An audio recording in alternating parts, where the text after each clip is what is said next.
This is SpaceTime, Series 19, Episode 80, for broadcast on the 11th of November 2016. SpaceTime is brought to you in collaboration with Australian Sky and Telescope magazine, your window on the universe. You can download SpaceTime as a free twice-weekly podcast just about everywhere, including iTunes, Stitcher, Pocket Casts, Bytes.com, YouTube, SoundCloud, Audio Boom, and from spacetimewithstuartgary.com. The show's also broadcast coast to coast across the United States on Science 360 Radio by the National Science Foundation in Washington, D.C. Coming up on SpaceTime, a new gravity hypothesis which could explain both dark matter and dark energy, evidence that Novae are the major source of lithium in the universe, and a new, more detailed map of the Milky Way Galaxy. All that and more coming up on SpaceTime. Welcome to SpaceTime with Stuart Gary.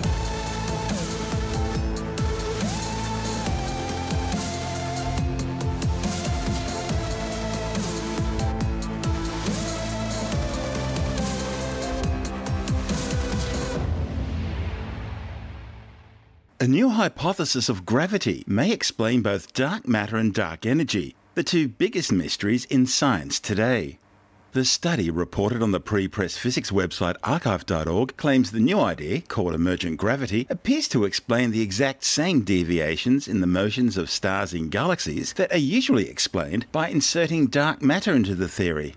The new study's lead author, Professor Erik Velindi from the University of Amsterdam, says that at large scales it seems gravity simply doesn't behave the way Albert Einstein's theory of general relativity predicts. Einstein described gravity as the effect mass has on the fabric of space-time.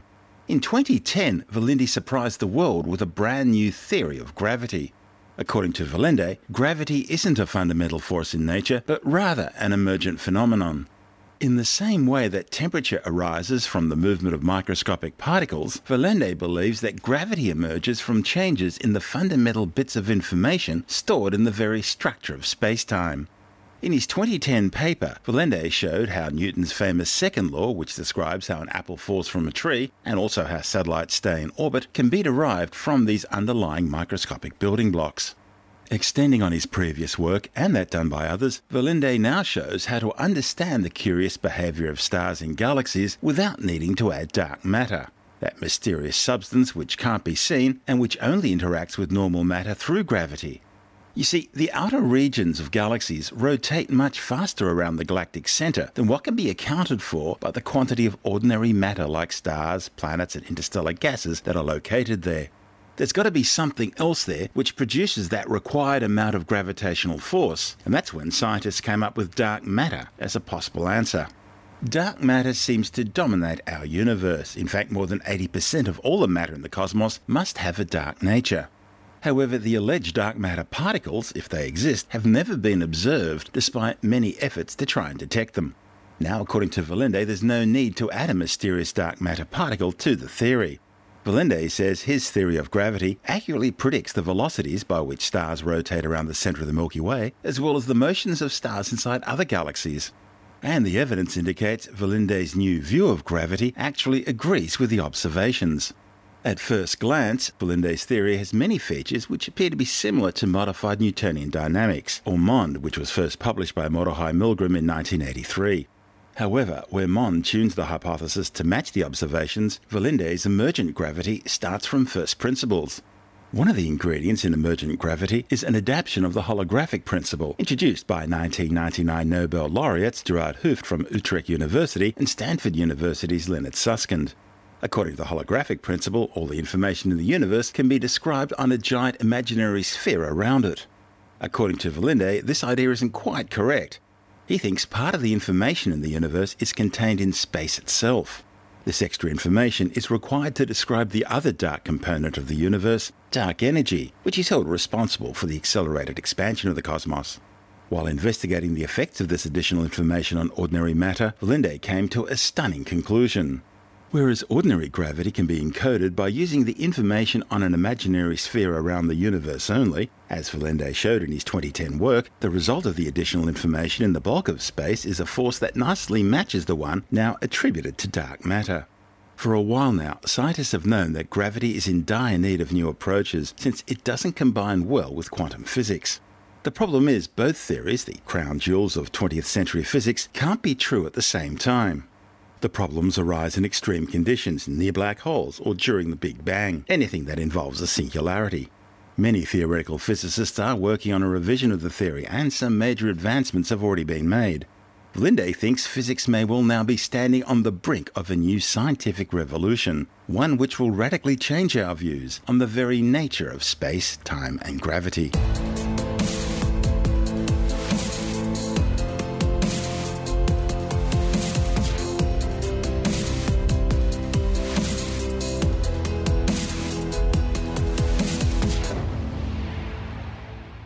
A new study has discovered that most of the lithium in the universe is made in exploding stars called Novae.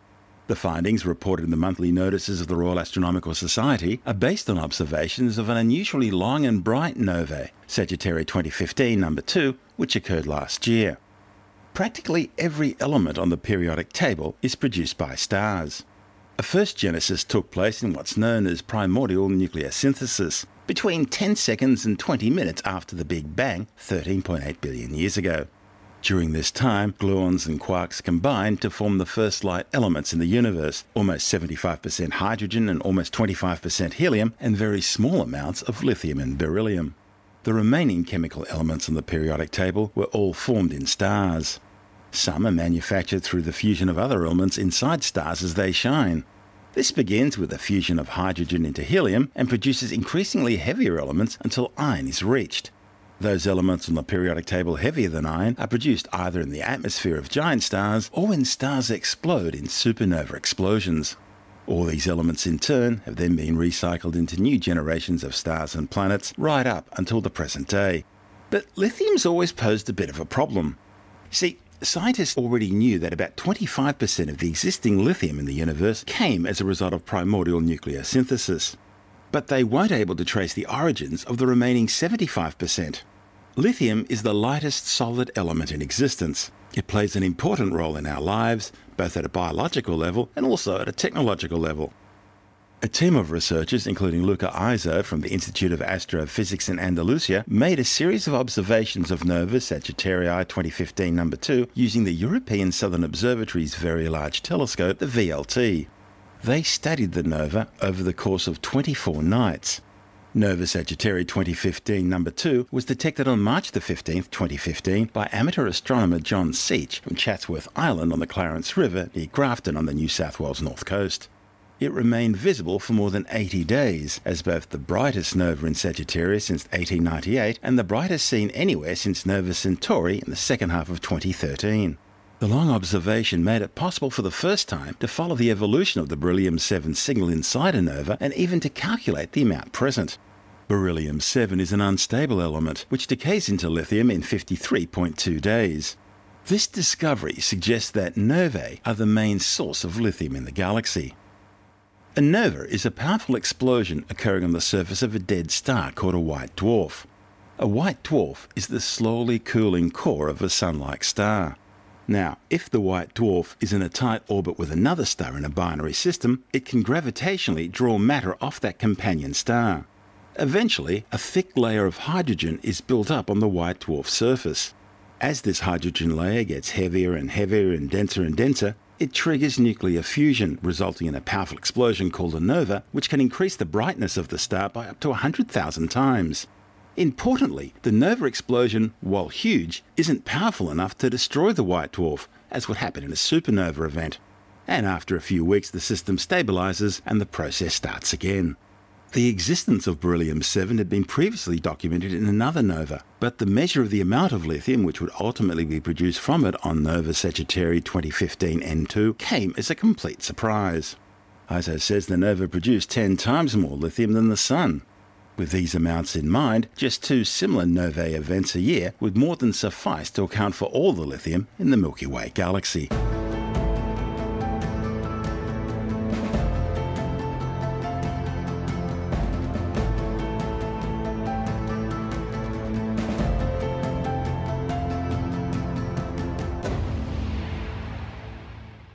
Scientists have created one of the most detailed maps ever of our Milky Way Galaxy. The survey, known as Hi4Pi and published in the Journal of Astronomy and Astrophysics, examined neutral atomic hydrogen, the most abundant element in the universe and the main component of stars and galaxies. Hydrogen consists of just a single proton and is the simplest element in space, formed, as we mentioned earlier, during primordial nuclear synthesis 13.8 billion years ago. Now, if this proton is combined with an electron, it's called neutral atomic hydrogen, abbreviated to H1. In addition to the well-known hydrogen spectral lines in the visual part of the electromagnetic spectrum, extremely faint hydrogen line emissions can also be observed at radio wavelengths, the so-called 21 centimetre line. Even though the emitted energy is really tiny, the sheer amount of hydrogen in space makes the 21 centimetre emission line observable in nearly all galactic environments, even far beyond the stellar population of galaxies. The new survey improves on the previous neutral hydrogen study, the Leiden Argentine Bonn or LAB survey published 11 years ago, by a factor of 2 in sensitivity and a factor of 4 in angular resolution. The Hi4Pi surveys collected data on clouds of hydrogen gas at full resolution, thereby allowing scientists to learn more about the physics of what's going on in these areas and where the structures are coming from. By the way, the survey's name, Hi4Pi, well, that refers to the astrophysical abbreviation for neutral hydrogen, H1, or in this case, Hi, and the geometrical reference to the whole sky, 4Pi, indicating the survey covers all directions of the sky. To conduct their survey, the researchers used the CSIRO's Parkes Radio Telescope in New South Wales and the Eifelsberg 100-metre radio telescope operated by the Max Planck Institute in Germany. Although neutral hydrogen is fairly easy to detect with modern telescopes, mapping the whole sky was still a significant achievement. Hi4Pi required more than 1 million individual observations and some 10 billion individual data points. Radio noise, caused by everything from mobile phones to microwave ovens and broadcast stations, pollute the faint emissions coming from stars and galaxies in the universe. So the research team had to develop sophisticated computer algorithms to clean each individual data point of this unwanted interference. One of the study's authors, Professor Lister Stavelli-Smith from the International Centre for Radio Astronomy Research and the University of Western Australia, says the new survey reveals fine details of structures between stars in the Milky Way for the very first time. These structures have been smeared out due to the lower resolution sampling of the sky in previous surveys. Pilot studies of the Hi4Pi data show a wealth of filamentary structures never before seen. Tiny molecular gas and dust clouds that appear to have fueled star formation in the Milky Way for billions of years now become visible. These objects are too dim and small to have been detected even in other galaxies close to us. Having a clearer picture of the hydrogen in the Milky Way and where it is will also help astronomers exploring galaxies at far higher cosmological distances. That's because all the observations astronomers make of the distant universe still have to pass through that hydrogen in our own galaxy before reaching the astronomers' telescopes. The Hi4Pi data allows astronomers to more accurately correct for all these hydrogen clouds. It's sort of like cleaning the window you're looking through. Stavelli-Smith says the new survey will allow scientists to answer some of the big questions about the Milky Way and neighbouring galaxies as well.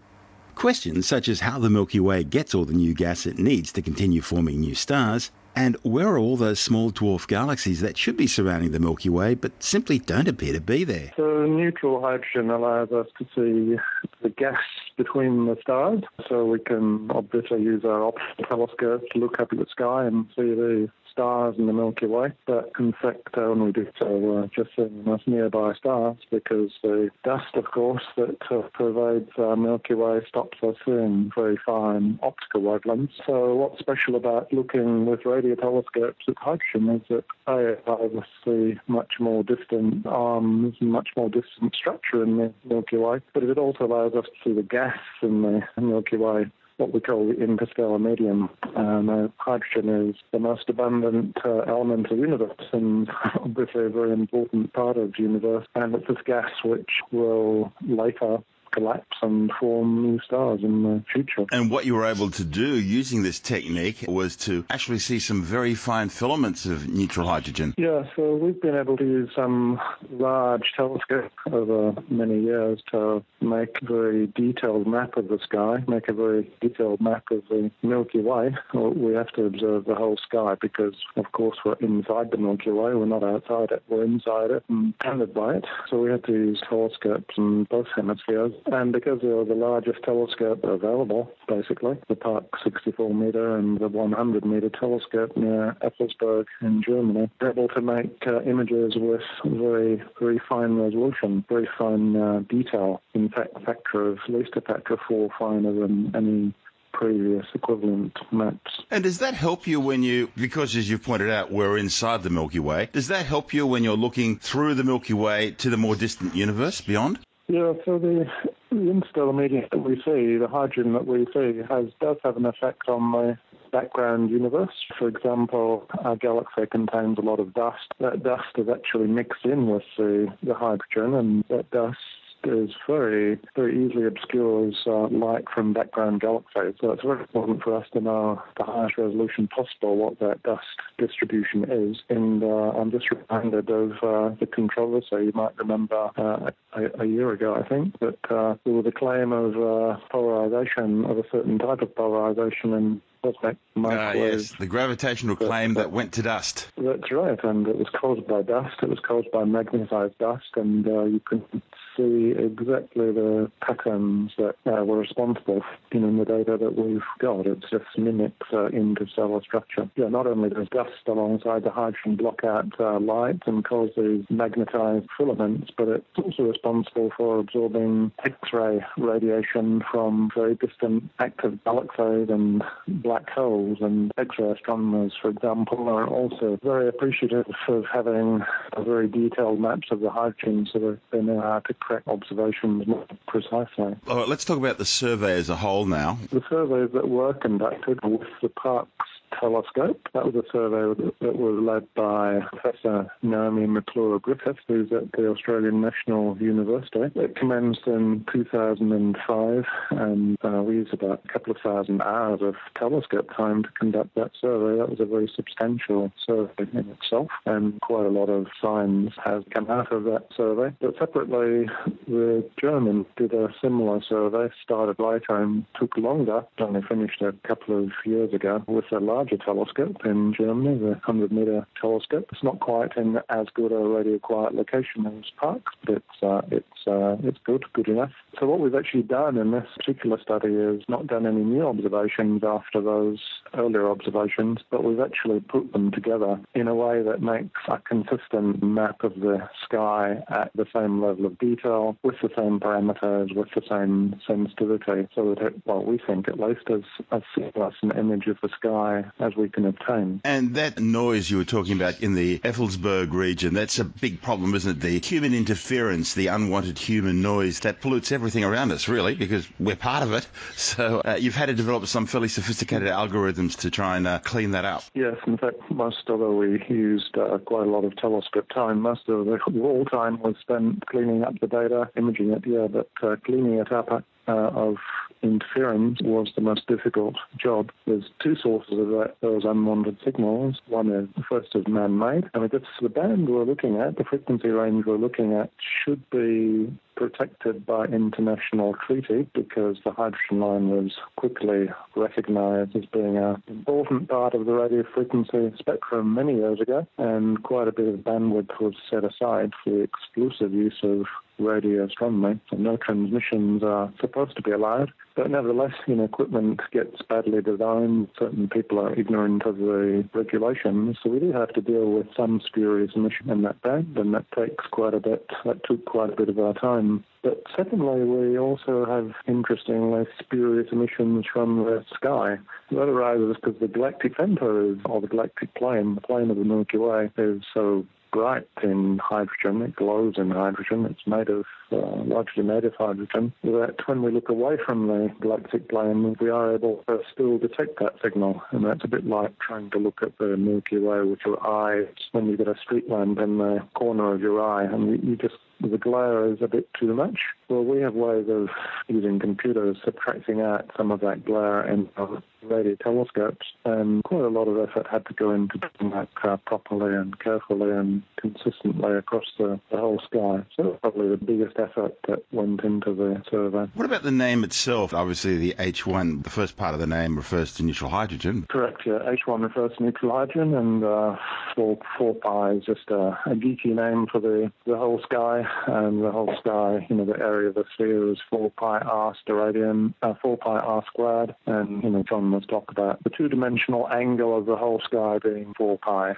So just a shorthand geeky term that seemed to stick. When you discover all these additional filaments, these very fine filaments, were you expecting to see them? Yeah, in the galactic plane, we've certainly made the high resolution was very important in making some new discoveries, and that, McClure Griffiths published a couple of papers with collaborators on what we call supershells in the galactic plane, seen for the first time because of the higher resolution of the Parkes telescope initially, and followed up later with more higher resolution observations with the Australia telescope compact array. Those supershells are kind of defined by strong circular regions, and appear to be created by enormous explosions in the Milky Way, probably a combination of supernovae and winds from massive stars as they reach the end of their lifetime. I've also been involved in other filaments associated with our nearest neighbours, the Magellanic Cloud. So the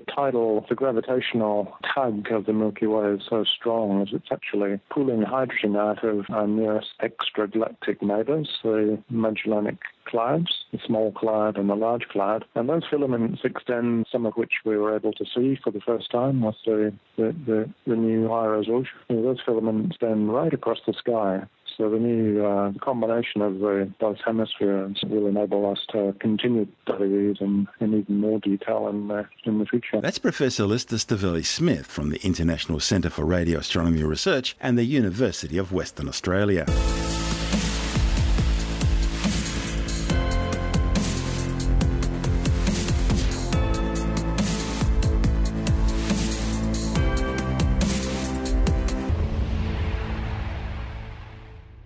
The full moon on Tuesday, November the 15th will be a little bit bigger and brighter than normal. That's because on that day, the moon will be closer to the Earth than it's been in nearly 69 years. At 22:23 Australian Eastern Daylight Time, 11:23 Greenwich Mean Time, the centres of the moon and the Earth will be just 356,509 kilometres apart. Surface to surface, the distance will be just 348,401 kilometres. And full moon occurs less than 3 hours later at 0:52 Australian Eastern Daylight Time or 13:52 Greenwich Mean Time. The moon hasn't been this close to the Earth since January 26, 1948, and the separation was 48 kilometres less than what it will be this month. And it won't come this close again until November the 25th, 2034, when it will be 64 kilometres less. The reason for this rare proximity is due mostly to the fact that the moon's orbit around the Earth isn't a perfect circle, but instead is slightly elliptical. On average, the moon orbits the Earth at a distance of roughly 384,400 kilometres, but it's about 5% closer to the Earth at perigee and about 5% further away at apogee. The distances at perigee and apogee vary from month to month due to several factors, such as whether the lunar orbit's long axis is pointed towards the Sun. Also, the moon's orbital extremes are greatest during November through to February because that's when the Earth is closest to the Sun. Earth's orbit itself is also slightly elliptical, by about 2%, and therefore the Sun's gravitational influence is greatest during those months. Technically, the November 15 event is called a perigee full moon. In recent years, however, these especially close lunar encounters have become known by the more trendy title of supermoons. That nickname was coined back in 1979, not by a scientist, but simply by an astrologer who applied it to any time the new or full moon was within 90 degrees of perigee. So, the big question, will the moon look especially big and bright on November the 15th? Well, not really. At its closest point, the moon will appear to be about 7% larger in diameter and maybe 15% greater in area than average. Add to that the fact that we're closer to the Sun than usual, and the lunar disk will appear about 16% brighter than an average full moon. But that still won't really be enough for the average person to notice unless they're an astronomer.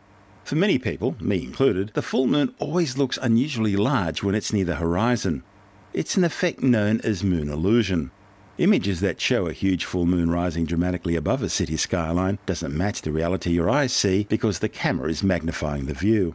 In fact, there's no side-by-side way to compare an average full moon with November's especially big one.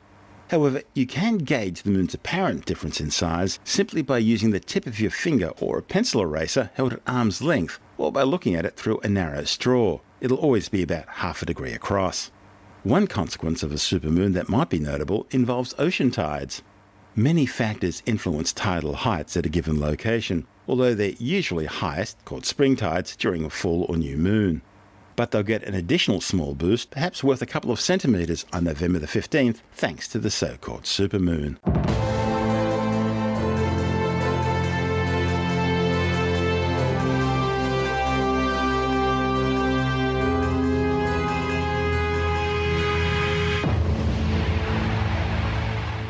And that's the show for now. You can subscribe and download SpaceTime as a free twice-weekly podcast through iTunes, Stitcher, Bytes.com, Pocket Casts, SoundCloud, YouTube, Audio Boom, and from SpaceTimeWithStuartGary.com. The show's also broadcast coast to coast across the United States on Science 360 Radio by the National Science Foundation in Washington, D.C. This is SpaceTime with Stuart Gary. For more, you can follow us on Facebook, Twitter, and Tumblr. Just search for SpaceTime with Stuart Gary.